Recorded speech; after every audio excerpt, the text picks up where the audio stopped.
ouvir. Vocês estão me ouvindo.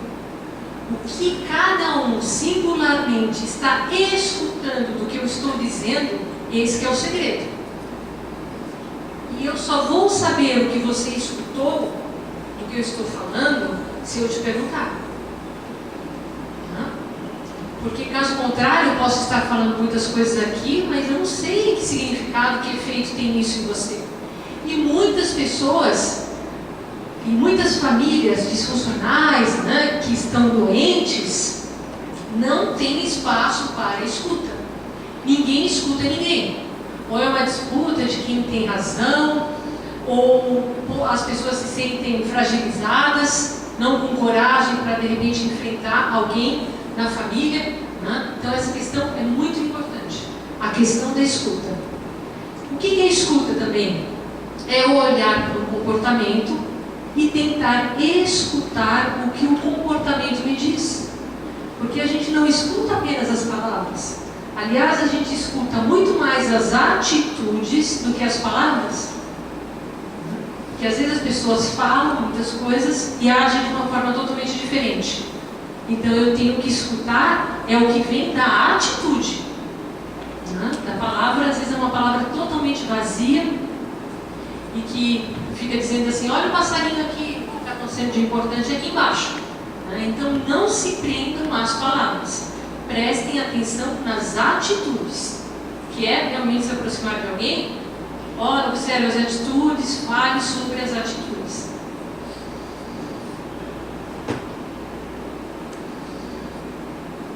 E uma outra questão que é bem, geralmente aparece sempre na relação de alguém, sempre em uma família a gente observa uma relação, vamos supor, a mãe às vezes, se tem mais filhos, se relaciona mais simbioticamente com alguém, isso é bem comum. Então a simbiose, que tem relação com o controle, com a superproteção, ou seja, sou tão você que sinto falta de mim mesmo. Então isso, eu escuto muito dos filhos dizendo, todo mundo quer ser reconhecido, todo mundo quer ser admirado. Eu penso que isso é saudável, mas ser admirado pagando um preço tão alto onde eu não posso existir na minha relação com você, aí já é algo assim muito pesado. Que você possa me admirar, meu pai, mas que eu possa ter liberdade para falar o que eu penso, para contrariá-lo um pouco. E às vezes isso é muito difícil. Eu escuto muito filhos dizendo que eles se sentem culpados quando eles decepcionam os pais. E aí eu investigo, mas decepcionam fazendo o quê, Às vezes decepcionam simplesmente pelo fato de escolher uma profissão diferente daquela que a família inteira tinha expectativa há tantos anos, às vezes até mesmo antes dele nascer. Então quando a gente investiga, isso é uma questão tão forte, eles carregam um peso tão difícil. Então fiquem atentos a isso.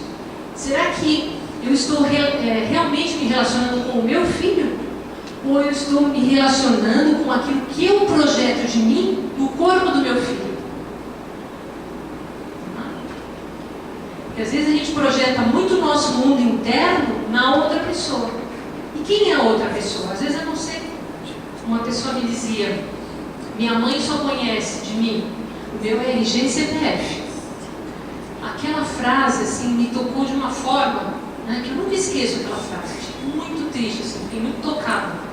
E realmente me parece que, não sei se o CPF a mãe sabe, porque o CPF é mais complexo, talvez só o RG. É uma pena. E ela diz que a mãe acha que a mãe conhece muito bem aquela filha. Isso é bem comum, Às vezes os pais não conhecem os filhos falam sobre isso, com pesar, se queixando.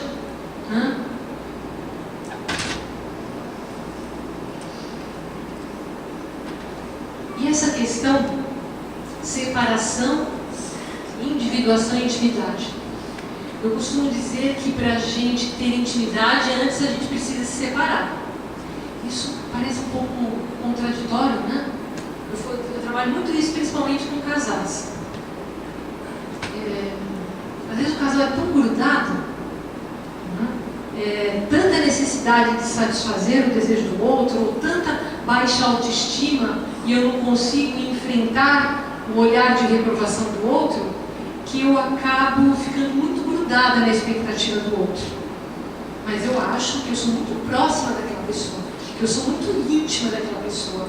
Mas a gente começa a investigar e a gente começa a ver que é tudo tão grudado que eu fico imaginando como que algo tão grudado, emaranhado, simbiótico, que não é separado, alguém pode conhecer. Vocês entendem isso que eu estou querendo dizer? Que para a gente ter intimidade, a gente tem que se separar psiquicamente. De novo, eu tenho que saber o que você sente, o que você pensa. Com isso eu fortaleço a relação. Só fazendo perguntas, claro que as pessoas dizem, André, mas os adolescentes não respondem. Eu pergunto lá para o meu marido, ele não fala nada. Eu pergunto para o meu filho, então, ele entra muito e sai calado. Eu sei de tudo isso, eu sei que não é fácil, mas tentem. Comecem a criar. Se ele não está falando nada, algo foi construído durante todos esses anos para chegar aonde chegou. Ninguém nasce não falando nada. Por que algumas pessoas falam tanto? Então é o momento dessa mãe olhar para ela. O que será que ela está? Como será que ela pode interferir naquele comportamento do filho? Então, para ter intimidade, antes a gente precisa se separar. André, mas você está sugerindo que eu divorcie do meu marido? Não, muito pelo contrário.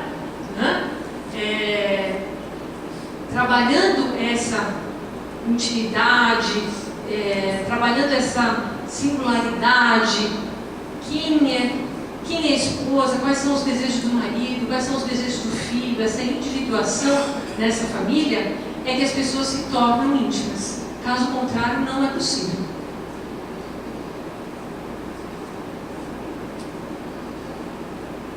E ali, então a questão da inteligência emocional, que é claro que quem tem uma dependência, tem uma compulsão, não se desenvolveu ainda, tem um pedacinho que ficou retido ali numa fase inicial da vida. Então, como trabalhar essa maturidade, essa tal dessa inteligência emocional, porque muitas pessoas se desenvolvem demais intelectualmente, mas emocionalmente são crianças, presas ainda numa fase muito inicial. Se a gente tirar os títulos de muitas pessoas, que às vezes nos impactam, nos intimidam, nos assustam, tirem os títulos, tirem o corpo daquela pessoa, tirem a idade da pessoa e olhem as atitudes. São atitudes de uma criança, mas que uma criança que sofre, porque quando a gente reage como criança no corpo de adulto, o mundo nos cobra, o mundo nos critica, e aí vem o sofrimento, e aí entra a questão da dependência também. Então, os pais esperam tanto dos filhos a originalidade, que se destaquem, que sejam felizes, mas não é possível se eu não me fortalecer.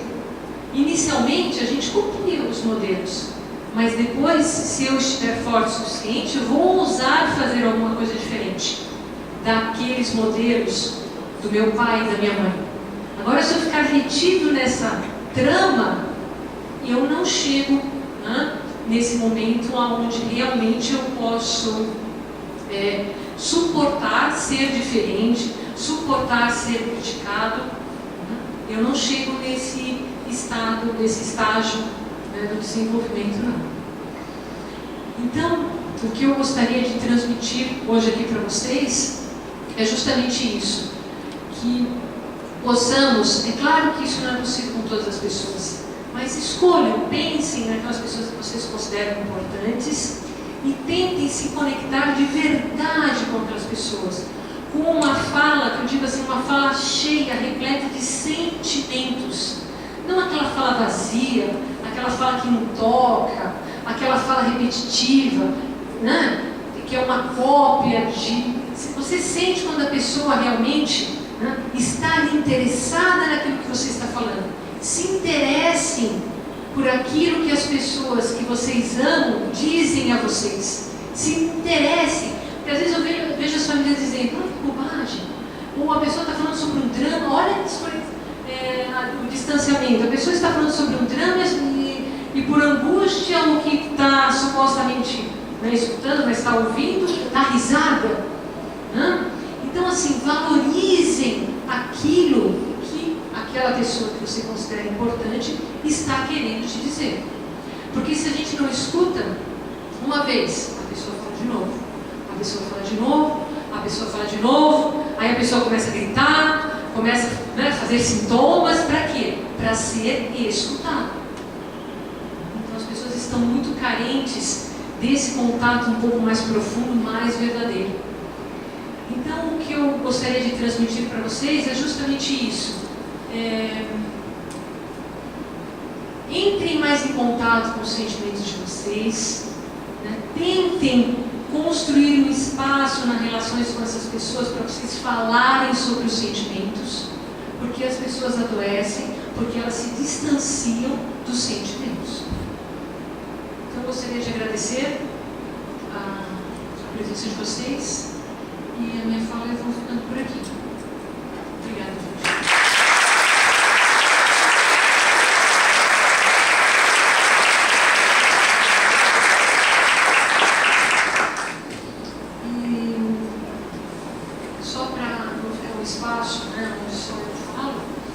Gostaria que vocês pudessem participar um pouquinho, né? Fazendo algum questionamento, fazendo alguma pergunta, compartilhando um pouco sobre tudo isso que eu trouxe aqui para vocês, porque senão eu fico muito sozinha, né? Esse feedback é muito importante.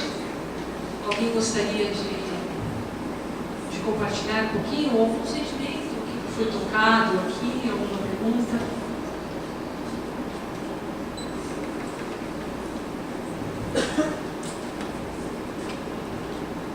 Boa noite e parabéns pela palestra, muito interessante, muito bom. Não sei se cabe bem a minha pergunta, André, mas acho que caiu muito bem tudo que você colocou, principalmente do ambiente familiar e os males, né, dos problemas de relacionamento que causam os filhos e assim por diante. Você poderia talvez complementar, além da família, mesmo a família próxima, os pais, filhos vossos, o ambiente externo também, escola, atividades sociais, qual o peso que eles têm, qual o papel que eles têm, e se tem, o que a gente deve fazer para evitar, ou se pode fazer alguma coisa. Eu acho que sim, né? Você vai dizer isso que eu vou falar, né? Atinge essa pergunta. E eu vejo que as pessoas estão dando pouquíssima importância para a família. Né? Isso eu vejo, me causa bastante preocupação. As pessoas ficam pouquíssimo tempo em família. Então, o que me chama a atenção é assim, durante a semana, todo mundo trabalha demais, várias atividades, o filho vai para o piano, para o futebol, para o inglês, para o espanhol, sapateado, vôlei, natação, escola, à noite ainda acho que dorme escutando algum idioma. E aí chega no final de semana, a família vai para uma festa. Aí vai para o churrasco, vai para o aniversário, e a família não fica. As pessoas não ficam em casa, ali com os seus filhos, só o pai, a mãe e o filho, de uma forma mais íntima. Isso tem me chamado muito a atenção. No final de semana, parece que as pessoas não conseguem nem ficar em casa. Parece que é uma fobia, assim. Né? O que eu vou fazer? Ficou a semana inteira, pouquíssimo encontrou os filhos, porque às vezes fica em casa com os filhos e tem uma pessoa cozinhando, a outra escrevendo, o outro estudando, a criança fazendo alguma coisa, e as pessoas não ficam juntas de uma forma íntima. E no final de semana é justamente isso. O sábado é o churrasco, a noite é o aniversário, aquelas inúmeras festinhas, e o pai vai para não sei aonde, a gente vai ao cinema, ao teatro, sabe? Com uma sede de ocupar o tempo para fugir do quê? Então, qual que é a mensagem implícita? Que não é prazeroso, né? Eu ficar com você em casa, ali a gente fica jogando, né? Claro que a família não vai ficar sentada ali conversando, meu filho fala sobre os seus sentimentos, aí o pai pergunta para o filho, não é nada disso. Mas ali um jogo em casa, faz uma pipoca, pega um joguinho de cartas e fiquem ali com os filhos. Então, as famílias, eu acho que são muito responsáveis por essa questão. Né? Eu vejo pouquíssima intimidade. É claro que o contexto contribui, sem dúvida, mas eu acredito que se você fortalecer bem o seu vínculo em casa, com a sua família, com os seus valores, Eu penso que o meio não corrompe, não. Né? Eu acredito nisso. Né? Pensem quanto tempo que vocês ficam durante a semana só. Aí tem empregada, aí tem babá, e é o telefone que toca. Gente, não tem intimidade. Se for pensar, eu posso arriscar, não tem meia hora onde senta o pai, a mãe e os filhos ali, só. E tem uma avó, e tem um avô, claro que às vezes a avó é super presente, super importante, mas tentem ficar atentos a isso, não tem tempo para isso. Né? Eu não sei, estou enganada? Acho que não, né? É isso, né, gente? Não sei se respondeu um pouquinho o que você me perguntou. Né? A frustração também faz parte, né? Essa questão de... Mas alguém, se gostaria de falar um pouco mais, ou alguém contribuir com mais alguma pergunta?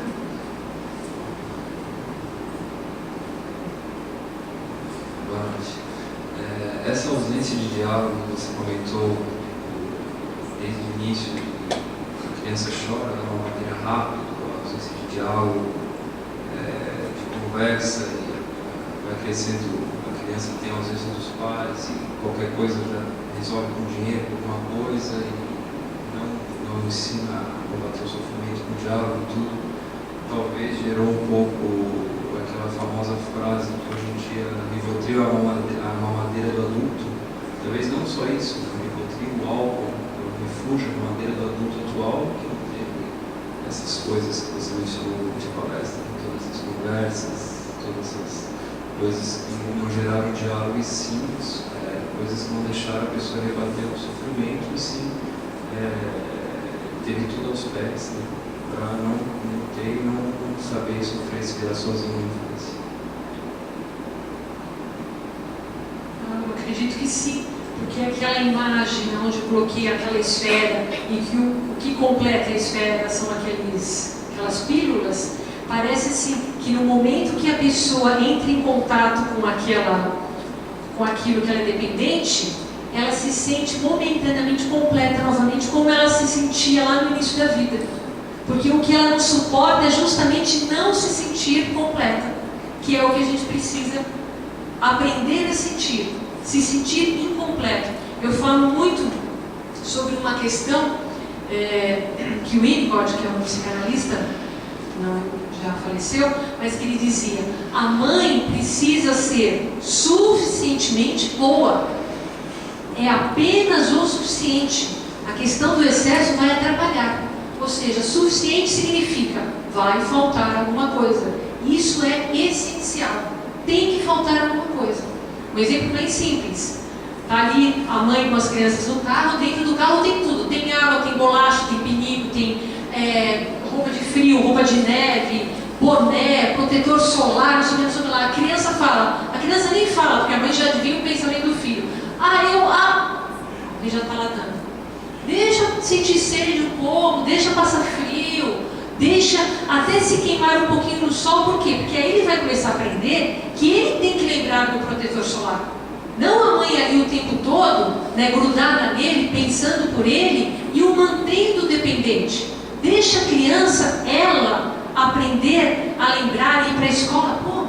Né? Entrei no carro, estava acostumado, estava acostumado, só entra com a meia, porque é um povo costumeiro da casa.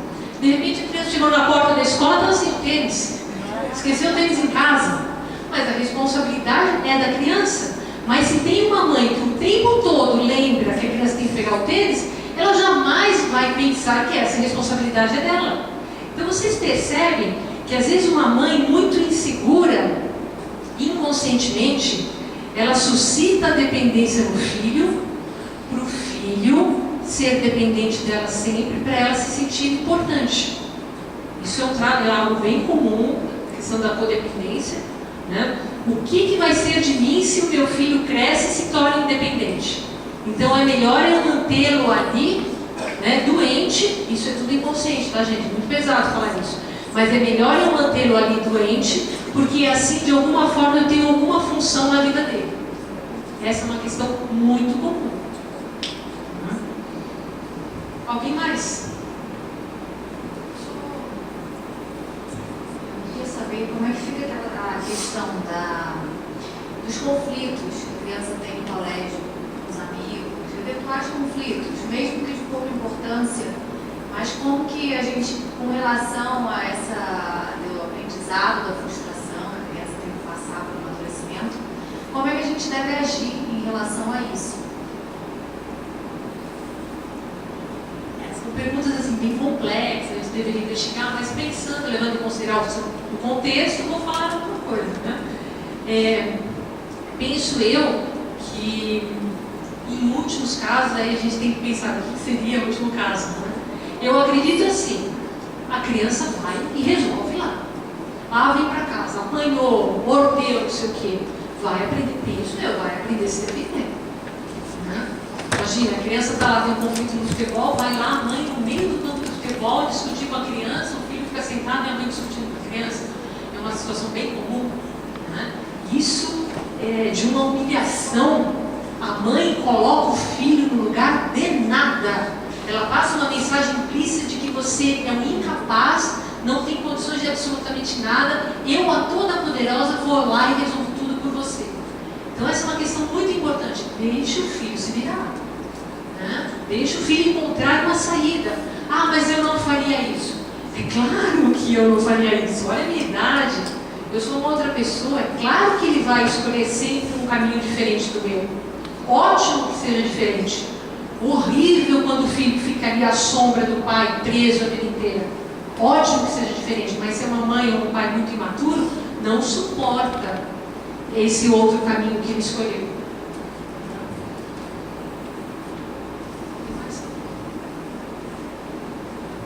Aí, mais essa pergunta, acho que mais uma pergunta aí para a gente encerrar, que eu gostaria também de fazer um convite para vocês.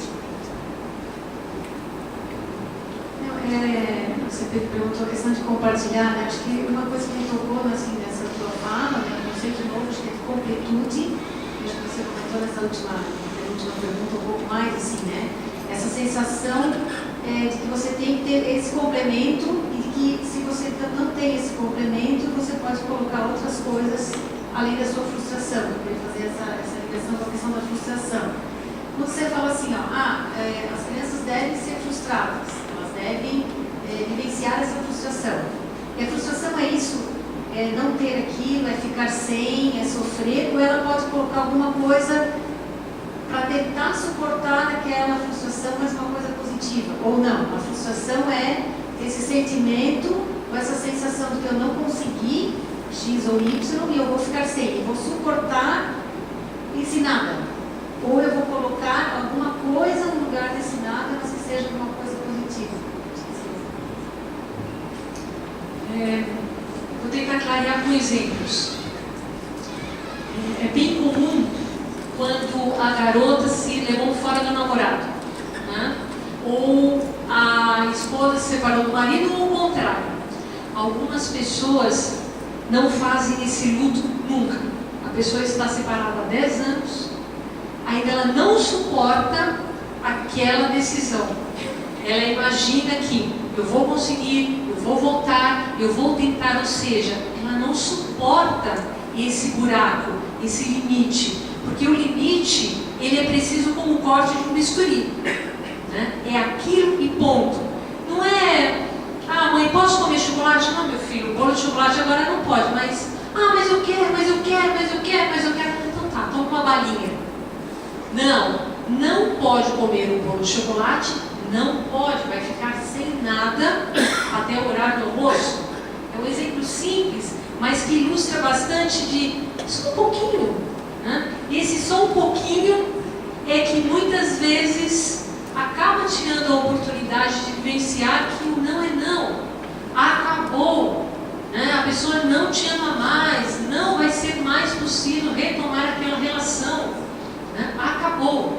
Não, mas só mais um pouquinho, só mais um jeitinho, vou tentar mais um pouquinho. Então vocês percebem, são exemplos simples, assim, uma questão bem complexa essa, mas pelo menos para falar alguma coisa sobre isso. A questão do bolo de chocolate eu acho que ilustra bem, né? Não é só um pedacinho então. Não é só um pedacinho. Tudo bem se é uma vez ou outra, mas a questão é que às vezes é só um pedacinho sempre. Isso já virou uma regra. Qual que é a regra? Que o limite não é limite, né? É aquele que eu posso pular um pouquinho, né? Eu posso colocar um pezinho mais ali, né? E a questão do limite, ela tem que ser precisa. Quem mais? Mais uma pergunta. gente, eu queria saber como que se mudam padrões de comportamento. A gente estava dizendo, uma mãe que a vida inteira protegeu o filho, fez tudo pelo filho, tornou aquele filho dependente, e a criança não quer crescer. Como que se faz para mudar esse padrão de comportamento, tanto da mãe quanto do filho? Vou tirar aqui do meu bolso a resposta mágica. São pequenos alertas, né, gente? São questões tão complexas assim, são alguns alertas. Eu diria assim, não é o filho que não quer crescer, é a mãe que não quer que o filho cresça. Né? Se o filho não cresceu é porque a mãe ou o pai, né, não quiseram, não suportaram essa separação. Então eu penso que a questão é muito mais com a mãe. É claro que esse filho pode buscar um tratamento separadamente, mas eu penso que essa mãe, ela vai precisar começar a investigar o medo dela. Sempre tem um medo por trás. Que medo é esse? Quais são as fantasias? A gente começa a puxar um novelinho, né? Quais são as fantasias que tem quando a mãe pensa que o filho vai fazer um intercâmbio, que o filho de repente pode mudar para a Austrália e nunca mais voltar? Né? O que será? A gente começa a investigar as fantasias da mãe. Aí a mãe podendo se aproximar mais intimamente, né, dos seus pensamentos, dos seus medos, aí ela vai começar a identificar, então é por isso que eu faço aquilo. Então a questão, no caso que você falou, né, o filho não quer crescer. Se o filho não quer crescer é porque tem alguém alimentando ali, alguém mantendo, alguém suprindo todas as necessidades do filho, né? Porque senão ele estaria em algum lugar solto. Então, no caso, eu penso que é a mãe que não quer que o filho sofra, que o filho não quer que o filho sofra, né? Mas é um engano, porque o filho acaba sofrendo demais, né? Porque é muito ruim, os anos vão passando e a pessoa não se desenvolve, a cobrança do mundo é muito cruel e a pessoa começa a sofrer. Por que eu não me desenvolvi ainda? Né? Por que eu tenho medo de ir numa festa sozinho? Por que eu tenho tanta insegurança de me aproximar daquela garota? Por que será que acontece comigo? Aí começa a aparecer o sofrimento. E é isso que a gente tem que enxergar e escutar. E aí eu volto a pergunta para a mãe. A mãe tem um papel muito importante. Né? O papel do pai é importantíssimo. Mas a ligação que a mãe tem com o filho, digo assim, só eu não. Se a mãe não quer que o filho se desenvolva, o filho não vai se desenvolver, não. E essa escolha ela não é consciente. Né? Então, gente, a gente vai precisar encerrar por conta do horário. É um tema bem complexo, eu quis trazer pelo menos alguns estímulos para vocês.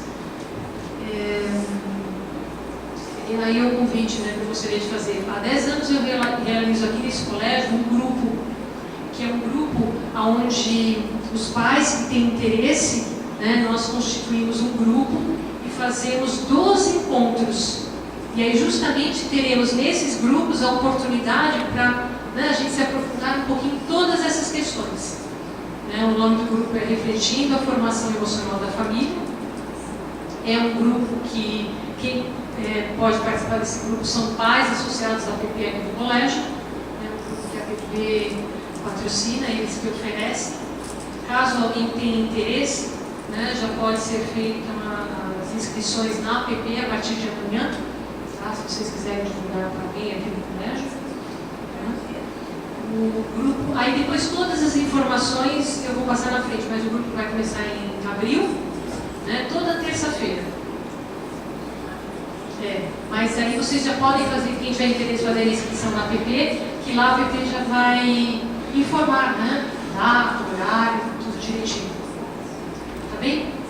Então eu quero agradecer novamente a presença de vocês, a participação, tá? E uma próxima oportunidade, né, espero contar também com a participação de vocês. Tá bem? Obrigada.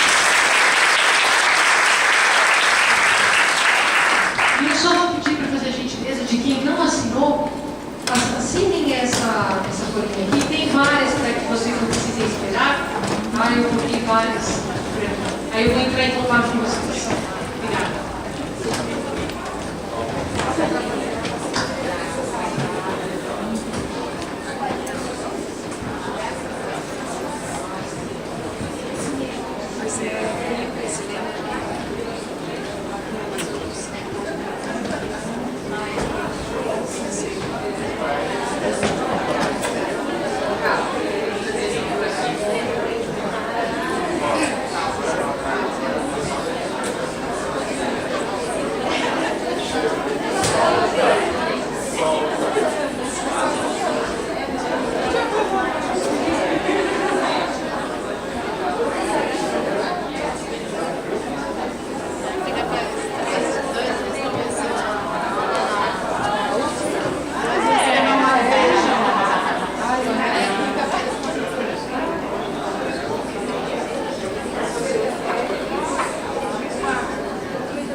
Mãe, quem escreveu o texto de hoje?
Imagina, não, tanto esse diálogo.